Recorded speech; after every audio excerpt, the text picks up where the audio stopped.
Assalamualaikum warahmatullahi wabarakatuh. Pada kesempatan kali ini kita akan belajar mengenai perhitungan keseimbangan gaya pada tumpuan jepit beban terpusat 2. Nah, untuk menghitung keseimbangan gaya ini ada dua hal yang akan kita hitung, yaitu yang pertama menghitung reaksi perletakan yang terdiri atas 3 item, yaitu sigma H sama dengan 0, sigma V sama dengan 0, dan sigma M sama dengan 0. Sigma H adalah jumlah gaya-gaya horizontal, sigma V adalah jumlah gaya-gaya vertikal, dan sigma M adalah jumlah momen. Dan yang kedua yang akan kita hitung adalah gaya dalamnya. Nah, gaya dalam ini terdiri atas 3, yaitu gaya normal, gaya lintang, dan momen. Nah, sebelum kita membahas kedua hal ini, kita akan belajar dulu atau mengingat kembali 3 jenis tumpuan. Nah, tumpuan yang digunakan dalam perhitungan keseimbangan balok sederhana yaitu ada 3. Yang pertama adalah tumpuan roll, simbolnya seperti ini ya. Tumpuan roll ini adalah tumpuan yang hanya bisa menahan gaya vertikal saja. Nah, yang kedua adalah tumpuan sendi. Tumpuan sendi ini adalah tumpuan yang mampu menahan 2 gaya, yaitu gaya horizontal dan gaya vertikal. Sedangkan tumpuan yang ketiga yaitu tumpuan jepit, di mana tumpuan ini bisa menahan 3 gaya sekaligus, yaitu gaya horizontal, gaya vertikal, dan momen. Oke, kita lanjut membahas apa itu reaksi perletakan. Reaksi perletakan atau tumpuan adalah reaksi pada suatu tumpuan yang timbul akibat adanya gaya luar yang bekerja sehingga terjadi kesetimbangan. Nah, untuk perhitungan reaksi perletakan ini, kita adakan perjanjian tanda. Untuk gaya horizontal, jika arahnya ke kanan bernilai positif, jika arahnya ke kiri bernilai negatif. Sedangkan untuk gaya vertikal, jika arahnya ke atas bernilai positif, dan jika arahnya ke bawah bernilai negatif. Dan untuk momen, jika dia searah jarum jam bernilai positif, dan jika berlawanan arah jarum jam bernilai negatif. Nah, apa itu gaya dalam? Gaya dalam adalah gaya yang ada di dalam badan struktur itu sendiri yang akan berusaha menjaga keseimbangan beban-beban luar yang bekerja pada struktur agar struktur tersebut tetap stabil dan kokoh. Nah, gaya dalam sendiri sudah dijelaskan sebelumnya dibagi menjadi 3. Ada gaya normal, gaya lintang, dan momen. Apa itu gaya normal? Gaya normal adalah suatu gaya yang garis kerjanya berimpit atau sejajar dengan sumbu batang. Nah, contoh gaya normal seperti ini. Nah, di sini contohnya adalah gaya tekan ya. Jadi gaya normal ini kita lihat dari gaya-gaya yang horizontal. Seperti di contoh ini dia arahnya menekan. Makanya untuk tandanya negatif. Jadi gaya normal ini positif jika gaya normalnya tarik, negatif jika gaya normalnya tekan. Yang kedua ada gaya lintang, yaitu gaya yang tegak lurus dengan sumbu batang atau arahnya vertikal ke atas atau ke bawah. Nah, seperti contoh ini. Positif jika perputaran gayanya searah jarum jam, dan negatif jika arahnya berlawanan jarum jam. Seperti ini, ya. Kemudian yang ketiga adalah momen. Apa itu momen? Momen adalah hasil kali antara gaya dengan jarak yang tegak lurus. Nah, momen ini akan bernilai positif jika bagian bawah atau dalam suatu konstruksi baloknya mengalami tarikan, seperti gambar yang ini. Nah, sedangkan momen itu negatif jika bagian atasnya atau bagian luar struktur balok tersebut mengalami tarikan. Oke, setelah kita mengetahui apa itu reaksi perletakan dan gaya dalam, kita lanjut menghitung contoh perhitungannya ya. Nah, ini contoh perhitungannya. Kita akan menghitung reaksi perletakan dan gaya dalam dengan tumpuan jepit beban terpusat 2, di mana P1 bernilai 6 ton, P2 bernilai 8 ton. Nah, sebelum kita hitung, kita harus menggambar gaya-gaya yang terjadi pada tumpuan jepit.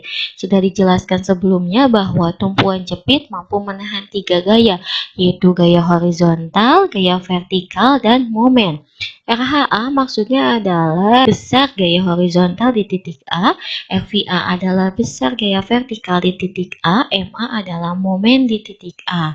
Nah, menghitung reaksi perletakan berarti kita akan menghitung tiga hal, sigma H sama dengan 0, sigma V sama dengan 0, dan sigma M sama dengan 0. Nah, kita menghitung dulu sigma H. Sigma H sama dengan 0. Karena di sini gaya horizontalnya hanya satu, yaitu RHA, maka langsung saja RHA sama dengan 0. Nah, kemudian sebelum kita menghitung sigma V, kita harus mencari RVA-nya dulu, karena tidak diketahui. Makanya dari itu, setelah sigma H, kita menghitung sigma M atau momen.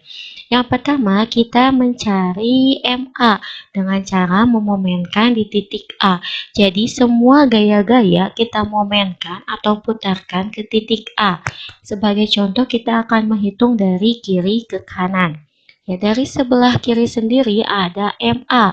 MA ketika kita putarkan ke titik A, dia berlawanan arah jarum jam, maka di sini negatif. Negatif MA.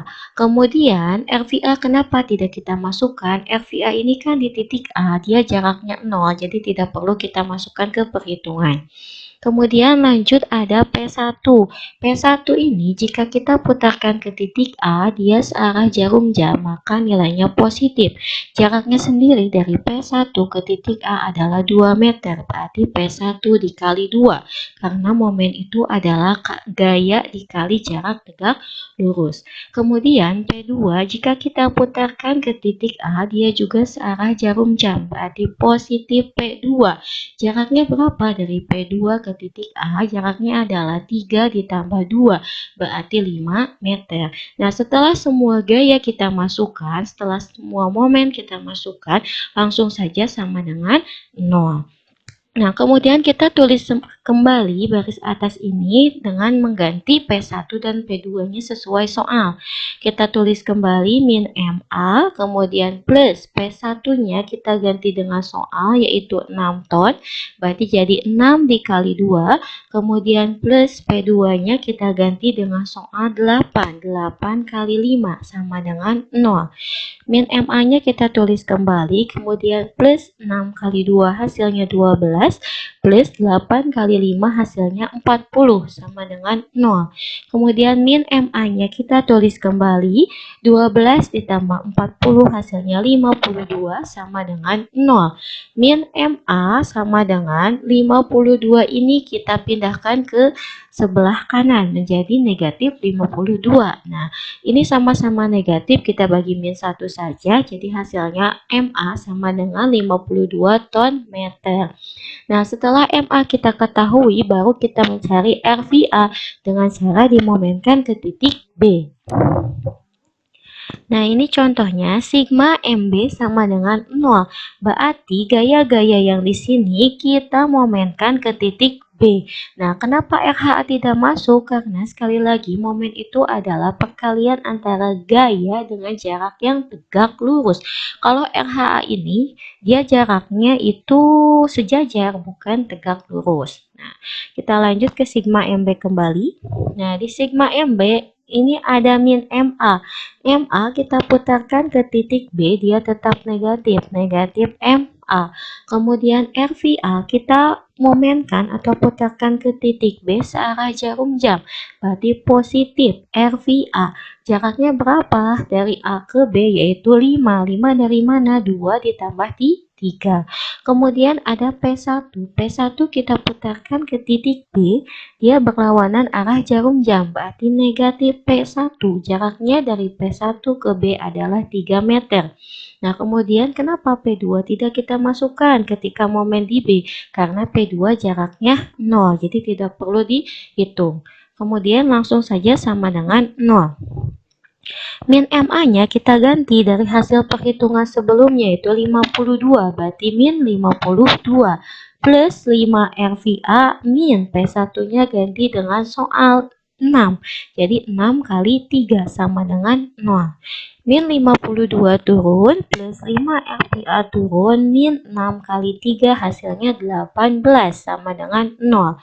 5 RVA-nya turun, kemudian min 52 dengan min 18 hasilnya min 70 sama dengan 0. 5 RVA-nya turun lagi, kemudian min 70 kita pindahkan ke kanan, hasilnya jadi 70, jadi positif. Kemudian RVA sama dengan 70 yang asalnya perkalian pindah menjadi pembagian. Perkalian menjadi pembagian. Negatif jadi positif. 70 dibagi 5 hasilnya 14 ton. Nah, setelah RVA kita ketahui, barulah kita cek apakah perhitungan kita benar atau salah dengan sigma V. Ya, sigma V sama dengan 0, artinya jumlah gaya-gaya vertikal harus sama dengan 0. Di soal ini terdapat 3 gaya vertikal, yaitu RVA, P1, dan P2. RVA arahnya ke atas, maka positif, sedangkan P1 dan P2 arahnya ke bawah, berarti negatif, sama dengan 0. Nah, RVA kita ganti dengan 14 hasil perhitungan tadi. P1, P2 kita ganti dengan soal. P1-nya min 6, P2-nya adalah min 8 sama dengan 0. 14 dikurangi min 6 dengan min 8 hasilnya min 14 sama dengan 0. 0 sama dengan 0, berarti hasil perhitungan kita sudah benar. Nah, setelah kita menghitung reaksi perletakan, barulah kita menghitung gaya dalamnya. Nah, untuk menghitung gaya dalam di sini tidak ada gaya normal yang saya hitung karena di sini kan RHA-nya 0 ya, jadi tidak saya hitung gaya normalnya. Jadi saya langsung menghitung gaya lintang. Seperti yang sudah saya jelaskan sebelumnya, gaya lintang ini kita peroleh dari gaya-gaya yang vertikal. Nah, kita lanjut hitung saja ya. Sekarang DA. Nah, gaya lintang ini simbolnya D yang saya gunakan ya. DA berarti gaya lintang di titik A. Kita cek di titik A ada gaya vertikal apa, yaitu ada gaya vertikal RVA. Maka langsung saja tulis RVA sama dengan 14 ton sesuai hasil perhitungan di reaksi perletakan. Kemudian DC berarti gaya lintang di titik C. Nah, kita cek dari titik A ke titik C ada gaya vertikal apa saja, yaitu ada RVA dan P1. Berarti RPA positif, P1-nya negatif, sama dengan RPA-nya 14, P1-nya 6, 14 dikurangi 6 hasilnya 8 ton positif. Kemudian DB berarti gaya lintang di titik B. Nah, kita cek dari titik A sampai B ada gaya lintang apa saja, yaitu ada RVA, P1, dan P2. RVA positif, P1, P2-nya negatif.